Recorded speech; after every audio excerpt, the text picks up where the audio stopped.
Napakunot na raw noon ang noo ni Lolo Pablo dahil pakiramdam niya talaga ay inaakit siya ng babae hanggang sa...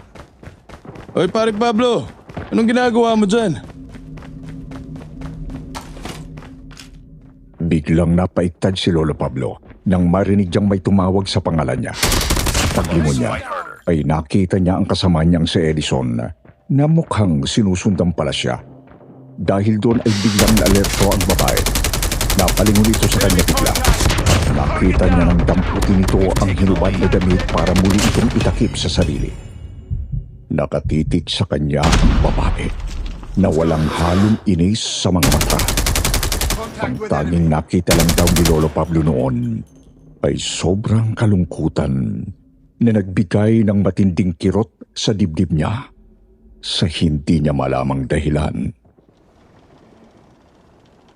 Wala naman pare. Tara na. Oh, bakit parang pawis na pawis ka? Asan na yung babaeng sinusundan mo kanina? Bigla nga nawala eh. Hindi ko na alam kung saan nagpunta. Halika na. Aabangan ko na lang siya ulit lumabas. Tapos saka ko siya kakausapin na maayos. Huwag na pare. Baka naman kasi may boyfriend na yun kaya umiwas na lang sa kanina. Sus! Asawa ka na aagaw. Girlfriend pa kaya? Pero pre, magkakaanak na kayo ni Franza, di ba? Hindi ka man lang ba naaawa sa magiging anak nyo? Baka mamaya niyan, paglaki ng anak mo, matulad pa yan sa'yo. Babaero. Aba, di maganda. Maganda na yung habang maaga pa, malaman niya nang hindi dapat talaga siniseryoso ang mga babae. Mga parausan lang ang mga yan. Ay, ewan ko sa'yo pare, bahala ka na nga. Oh, ano yun? Nakakagulat naman yun. Parang sa bandaron, pre. Papuntang banyo. Teka, sisilipin ko.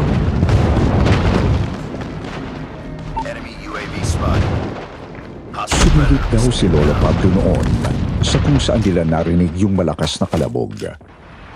Pero wala naman siyang nakita.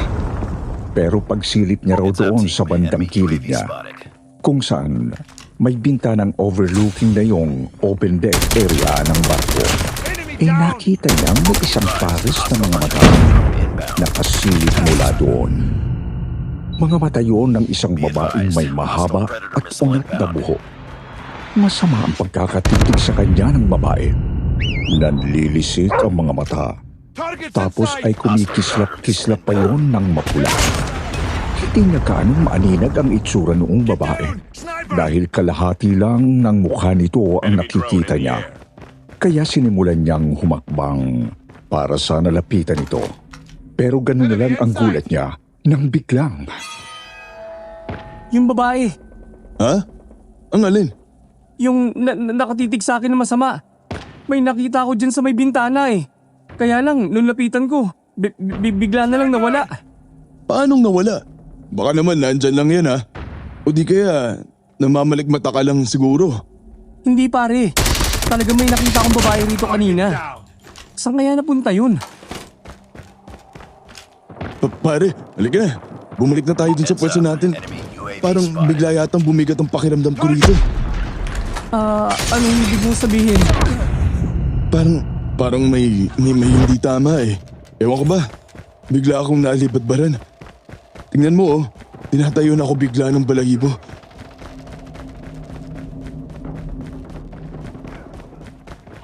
Hindi na lang daw nag-react pa noon si Lolo Pablo sa sinabi sa kanya ng kaibigang si Edison. Kahit na maging siya, ay ganun din talaga ang nararamdaman ng mga sandaling yon. Sumunod na lang siya dito nang ayain siya nitong bumalik na sa trabaho. Pagkatapos ay hindi na uli sila nag-usap pa tungkol sa weird na pangyayaring yon at ipinagsawalang bahala na lang nila yon. Magandang hating gabi.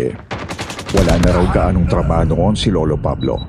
Kaya naman magkakaharap na lang silang nakaupo noon ng mga kasamahan niya sa isang seating area na malapit lang doon sa mga cabin. Maya-maya raw ay may dumaang dalawang babae sa kanilang harapan. Isang medyo may edad na, habang ang isa naman ay buntis. Mabagal na naglalakad ang mga ito Kaya naririnig ni na Lolo Pablo kung ano ang kanilang pinag-uusapan. Aswang, sigurado ka ba dyan sa sinasabi mo, Jenny? Nakakita ka kamo ng aswang. Aba parang imposible naman yata yung sinasabi mo. Nasa barko tayo. Tatawid tayo ng dagat. Kaya paanong may makakasunod na